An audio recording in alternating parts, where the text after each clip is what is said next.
Pastor Ara, thank you so much for accepting our invitation to join us for this interview. We would like to know about how you came to advocate for your church members and what motivated you to so passionately follow their case.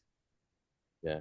Thank you, Master John, for inviting me. And also, I appreciate what Article 18 is doing to be voice for voiceless people and persecute, be of a persecuted Christian. As you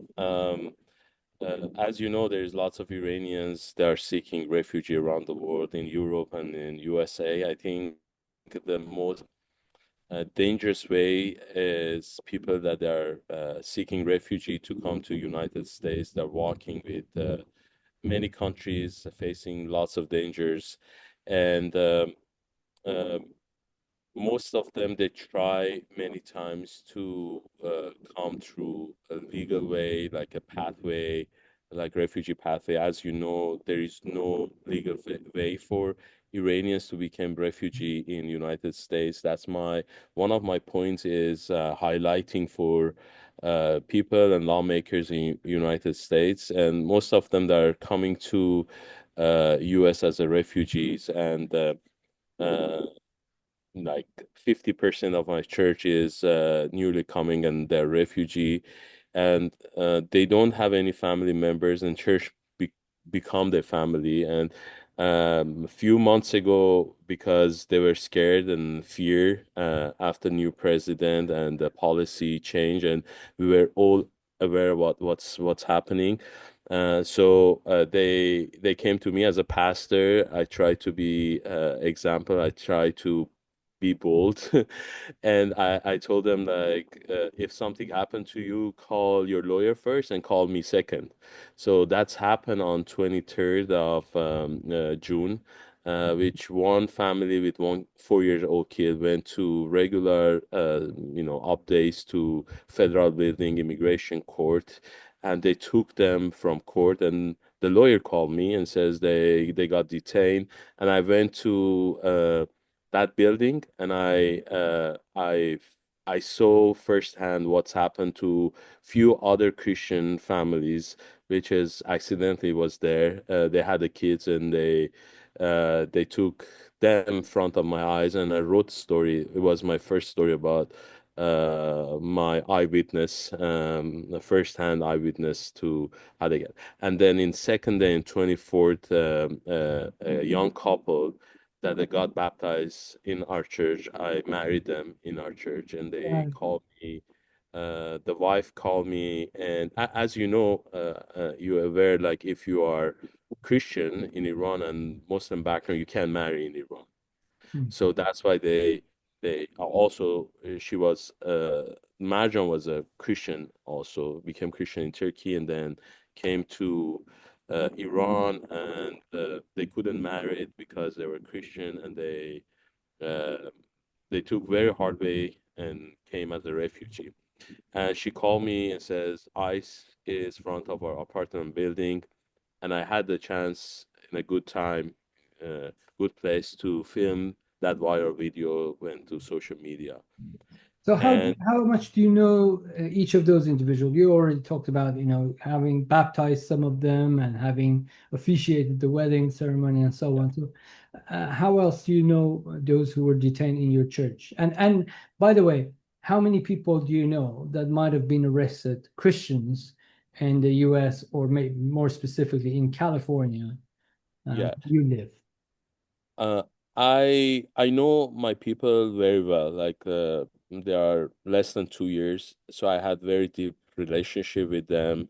For first family, the wife Sarah is actress, writer. She had two books in Iran, and also she was part of Life Freedom in Iran. She got arrested in Iran because she was helping in Balochistan uh, for wounded and injured people over there. She got lots of problem back in Iran because of her faith and also her activity in women life freedom. And I know very well. That's why I'm fighting for them. And also the second, I know like 2 years. Marjan is very mature Christian. and they love the Lord. We recently went to a whole church camp for 3 days with Marjan Reza and 200 other church members in Cornerstone, West LA. And after they got detained by ICE, I little bit research in Los Angeles, I think around 60, 70 people. I know from one 60, church, 70 people that are Christian, Iranian Christians, most, converts mostly, or yes, converts, mostly converts. I'm talking okay. about converts that they got detained. I know from one church only 30 converts got detained and they're in the prison. They didn't release them yet. And I talked to the pastor and also another church. So what I know about Los Angeles is that around 70 people. After my advocacy, I got lots of people requests, even brothers, mothers, fathers from Iran and also different Let me ask states. you a difficult question. I saw in some of the pictures that you were standing alone or some other bystanders who joined you in prayer. Did anybody else join you from the Iranian community, from fellow church pastors, or anybody else? Um, Unfortunately not Iranian. As you know, what's happened between Iran and America, like war situation, and also there's lots of threats from even government that even if you are U.S. citizen, if you do something, you will get deported back. And also, I reach out to community leaders, activists, and influencers. Nobody is talking about what's happening for Iranian refugee. I got mostly like backlash from them that they are illegal, they should go back to Iran, and they are like sleeping cells or something like that. And I don't believe they're sleeping cells. Like President Trump opened this door that for $5 million you can get gold car.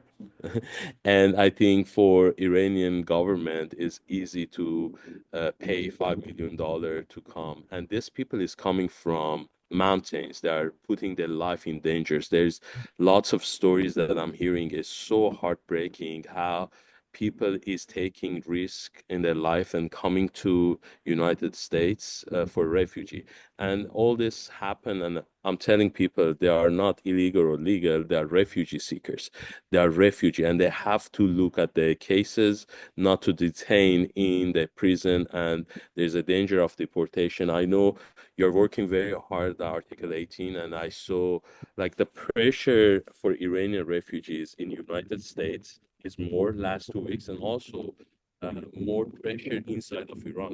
You release this news that last 2 weeks many people got arrested inside of Iran for many different cities. So we had these two pressure for Iranian refugees, and I think it's injustice, especially for America.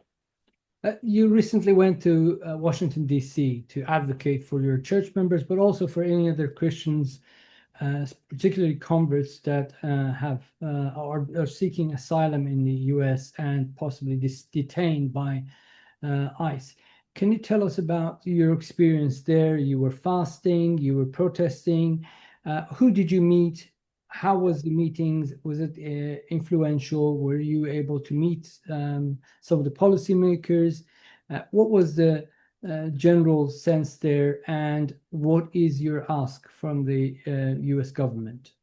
After 2 weeks and 3 weeks, I felt like my voice is not getting heard from lawmakers. It was in news, but I was not make sure that this is what I want, advocate for my people. So I went for DC for first time, and it was last minute fate step. And I went there, and people was asking, "This is like a political move, or what's this?" I said, "This is not a political move. This is a pastoral heart to go and tell and find people that are lawmakers." And then last minute, World Relief came alongside of me. I want to appreciate them, and they connect to. I had over 40 meetings. And in meantime, I had fast, like I didn't eat for 3 days. I just fasting, praying, drinking water, asking God, and putting my sign that different signs that I wrote, and asking people to look. And over there, there was no Iranian, but I had lots of people from DC and also people from other states like Pennsylvania. When I released, like the pastor came from Pennsylvania, pray for me. Local pastor came and pray for me. Random people came, and main time I started meeting with the Republican.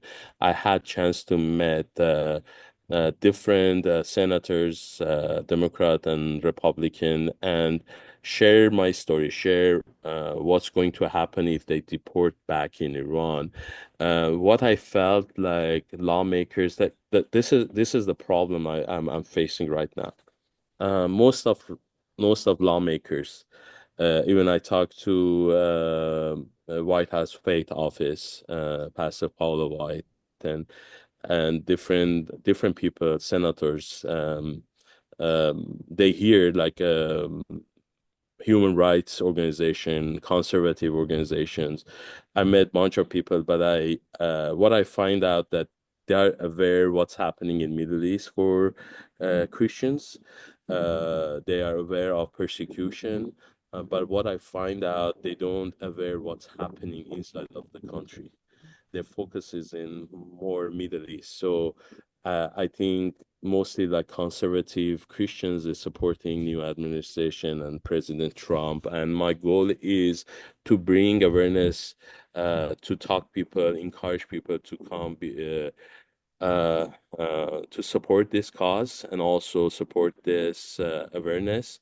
I think we have lots of work to do to bring awareness what's happened inside of United States than in Middle East, because they're aware and they know there's hard. But what you're doing as a lawmakers here for persecuted Christian, what the way, like mostly they're saying why Iranians coming from borders. I said there is no other way. Mm. Show me one way. And I ask really immigration reform, Okay. because this is ongoing every 4 years, change, another change. I think lawmakers, they need to do a reform in immigration policy in United States, and very, very kind of deep reform uh, to change to change this. But that's something that the U.S. government would argue that they're doing in order to secure borders and also reform the immigration. And recently, they even introduced this Welcome Corps program where people could, legitimate asylum seekers could find their way to U.S. from a very legal route. But that is being blocked for some of the countries, including Iran, Yes. which is still an ongoing issue. So, am I right to understand what you're saying is that there is a disconnect between understanding what is going on in those countries in Middle East, and now we're talking about Iran particularly, and to the religious minorities and Christians that we're now talking about, with what is going on at home and how these refugees have fled the persecution that is being described, and Iran being for continuous many years being on the list of the countries listed by the U.S. State Department and U.S. Commission for International Religious Freedom as one of the countries violating religious freedom and persecuting Christians. Do you see that disconnect something troubling you? Absolutely. Absolutely. That's why now my next step is to create the campaign and invite like these conservative groups and also churches to come behind this campaign.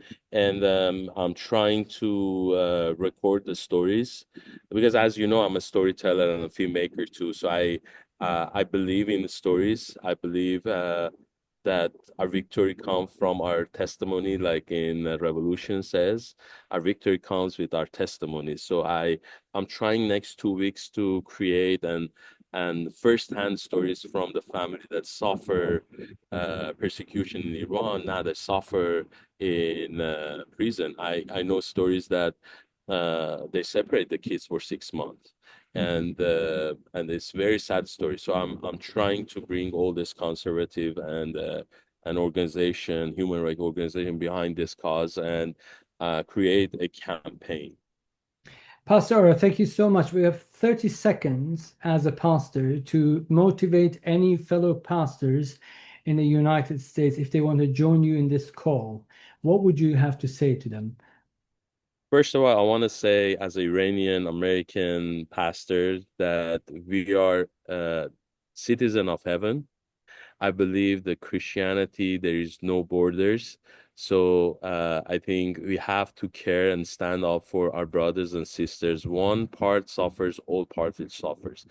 I saw people like disconnected. They don't care about what's happening for Iranian refugees. But if we call ourselves as a body of Christ, we need to suffer who are suffering in our prisons in America because they seek for freedom and refugee, especially Iranians, Afghan, also Christian. There's 300 Afghan Christian also in prison.